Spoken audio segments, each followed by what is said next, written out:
In the previous episode, we saw how Theo melt Iona's heart. Meanwhile, Mr. Trump decided to make an XP farm with his mutant plant, and Seo-jun just became the new daddy of the newly born Queen Bee. Kyung, on the other hand, found a squid and was all covered with the squid's sticky liquid, asking Seo-jun what this weird creature is. Today's like goal is 3,900 like, and yes, loser, Become the God of Death's next chapter will come next, and all the previous ones will also come. So subscribe if you haven't till now, and drop a fire emoji in the comments. Let's continue. Now, almost all the rabbits were covered in the squid's sticky liquid, all annoyed, complaining that the taste is not good. And Seo-jun? Well, he was just standing there, watching them and laughing, explaining that the sticky liquid wasn't meant for eating but is useful for something else. Of course, it would taste horrible. He also joked that now everyone looks like the Black Warrior Rabbit.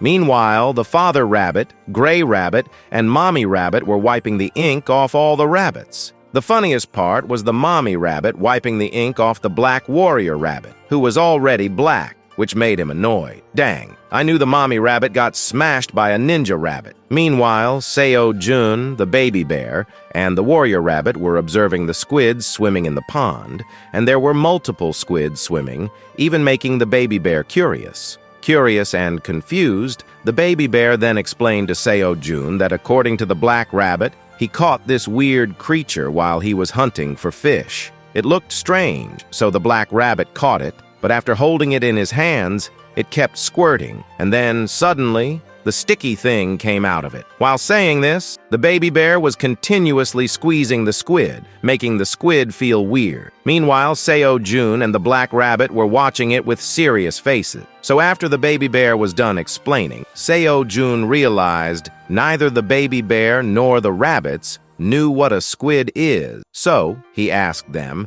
and just like he assumed, both the baby bear and the warrior rabbit were totally clueless, not knowing what a squid was. Seo-jun started to explain everything. He told them, "It's nothing complex. Just think of this squishy being as extremely delicious." He then asked them if they wanted to eat it. If yes, he'd be happy to cook it for them. After that, we see Seo-jun with his knife, starting to finely chop the squid and clean the inside. Then he stir-fried some veggies, added delicious spices, and once the veggies were cooked, he added the chopped squid and started frying. Finally, after a few minutes, the stir-fried squid was ready. Seo-jun, holding the dish with a warm smile, presented it in front of his crew, and the system informed Seo-jun that he had created a new dish. So his proficiency in cooking increased and reached level 2. But it was not the end. After that, Seo-jun also prepared whole grilled squid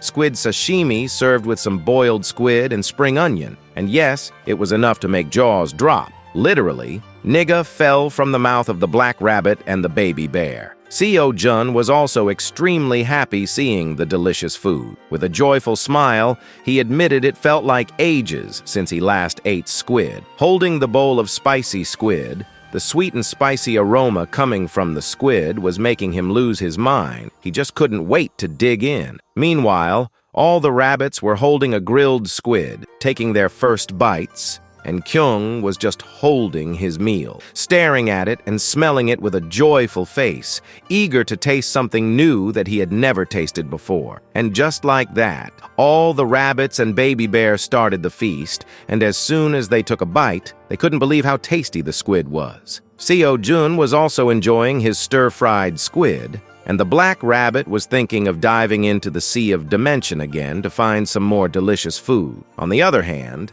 in a corner, the husband rabbit was feeding the once again pregnant mommy rabbit some squid too, who was pregnant for the 4th time in just a few months. Well, at least someone is having some fun. Then baby bear, also wanting to go inside the Sea of Dimension to catch some delicious sea monsters, asked Seo-jun to teach him how to swim and dive underwater. Seo-jun promised that after they finished clearing the field during the day, he would teach Baby Bear how to swim and dive, which made Baby Bear really excited. On the other hand, Theo and the Silver Wolves, along with the hamster, were marching toward the 99th floor to meet Seo-jun. But suddenly, the chief stopped midway because all the monsters in front of him were also not moving and were just standing in their place. As they moved a little further, the passage officer was announcing that the high-speed passageway would not be available for a few days. So he requested everyone to take the other, normal passageway. This caused chaos in the area.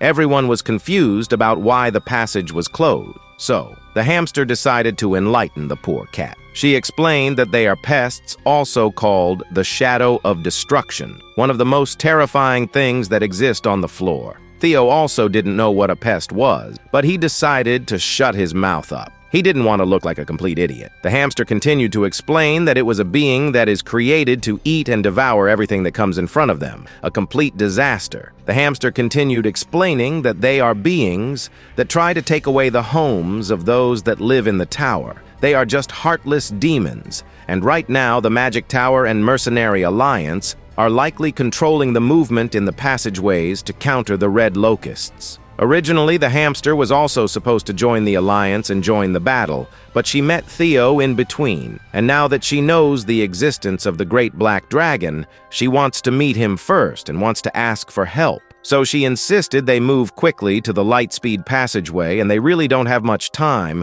before those demons destroy the entire tower. This confused Theo. He questioned, "Isn't the light-speed passageway a special passage that can only be used by high-class wandering merchants?" But as he is still in the middle-class wandering merchant, he cannot go. But before Theo could finish his sentence, with a proud tone, the hamster intervened, saying they will be able to enter it because she is with them. While saying this, she pulled out a sparkling golden badge from her cloak. As soon as he saw it, Theo got shocked with his mouth open. He couldn't believe that the hamster had a gold badge that only a grand merchant can receive, which is even higher than a high-class merchant. This badge on its own is a symbol of power that allows unlimited uses of all shortcuts. Theo was also confused and asked the chief what was happening and why the passage was closed. The chief was as clueless as you and I about our future and explained he had no freaking idea what was going on. Just then, a panicked Elko informed the chief that after asking around,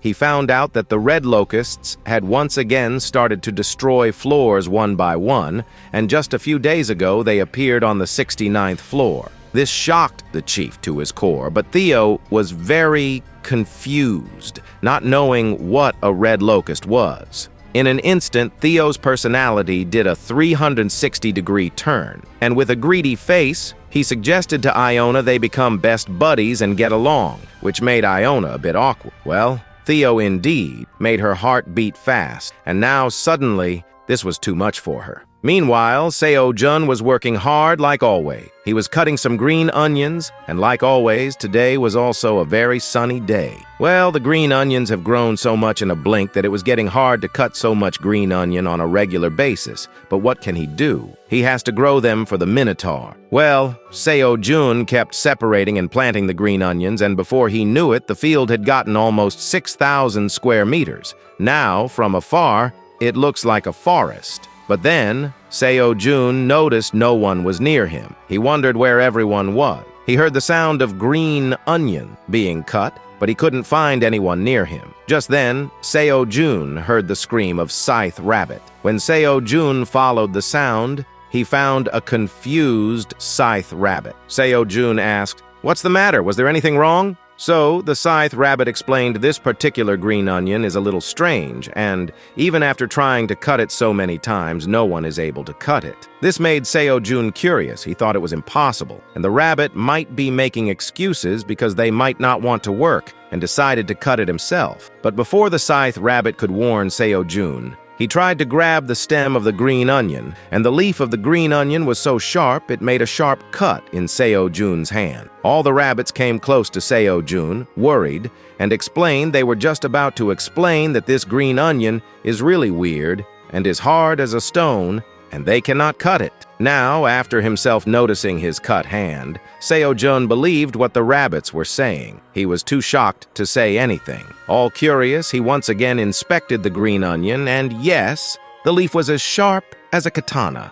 Curious, Seo-jun immediately decided to pull the weird green onion plant out. The system notified Seo-jun that he just harvested a tough-blade green onion and earned the achievement of creating a new crop. Only Seo-jun can grow it, and no one is allowed to grow it without Seo-jun's permission. But when Seo-jun checked the status of the green onion, it was nothing special. It had no special effects after consuming, was C-grade. The only special part was it was extremely sharp and durable. This made Seo-jun scream with excitement. He once again grew a completely new species, although he was a little disappointed that this green onion didn't have any special effects. But Seo-jun had a brilliant plan in his mind. So first, he decided to check something, and the next moment, with a cool pose, he just swung the onion blade and the slight touch slaughtered all the green onions like butter. It was just razor sharp. So, holding his new weapon, Seo-jun, with a confident smile,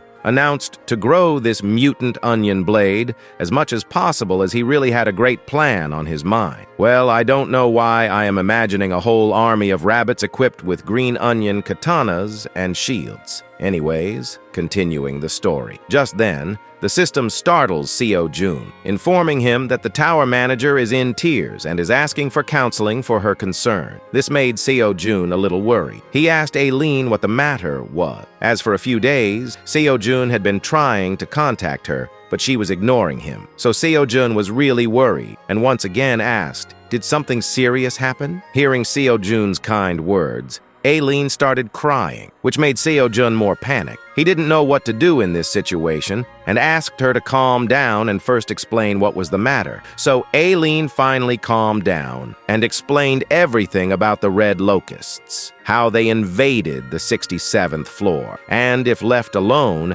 how they will destroy the tower. Seo-jun and all his monster friends were sitting and listening, but for some reason, the mommy rabbit and the husband rabbit's faces turned pale as they heard about the locusts. And suddenly, the next moment, the mommy rabbit started to feel like she would faint. The husband rabbit somehow managed to calm the mommy rabbit, saying it's not good for the babies inside her tummy. Seo-jun, after seeing the rabbits reacting, remembered that the same locusts annihilated the rabbit kingdom, which Aileen confirmed. This made Seo-jun a little worried, and he asked for more details about the red locusts. A worried Aileen explained that just one locust is not any threat, but as their numbers increase, they become unstoppable. They eat each and everything that comes in front of them, then breed and multiply in number, and now their number has become so large that it's nearly impossible to destroy them. If the locusts are not taken care of, none of the living creatures on the 67th floor will remain alive. After that, they will start invading other floors, one by one, following the waypoint. Then, very soon,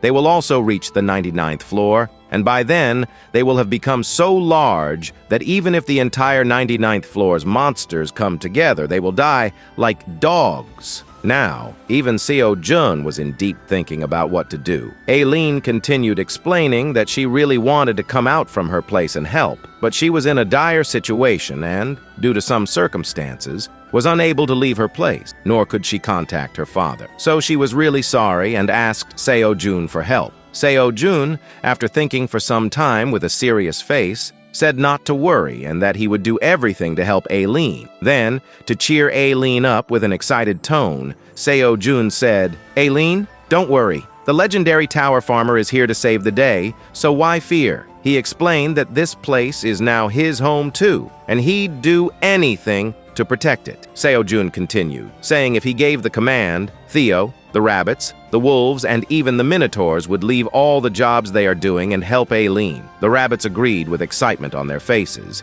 saying they also wanted to take revenge on the red locusts for destroying their home, and that they are with Seo-jun. This made Aileen's heart beat fast again. Whenever she was in trouble, Seo-jun was always there to help her. This made Aileen all teary, seeing how Seo-jun was taking care of her hubby. Meanwhile, although Seo-jun said he would help her, he was himself confused about how to solve this problem. Well, he couldn't even get down from the tower, so how would he defeat the locusts of the 67th floor? But just then, Theo arrived, greeting Seo-jun. Seo-jun also greeted Theo and was about to say about the locusts problem, but stopped midway, seeing the small, mouse-like creature. Theo excitedly introduced Iona to Seo-jun, saying he had a guest who wanted to meet him. Iona first bowed and greeted Seo-jun with utmost respect and introduced herself. Then she questioned Seo-jun if he is the great black dragon. Meanwhile, Seo-jun was still bewildered and too shocked to talk, seeing a tiny, cute talking mouse. Even the baby bear was excited, thinking he would have someone new to play with.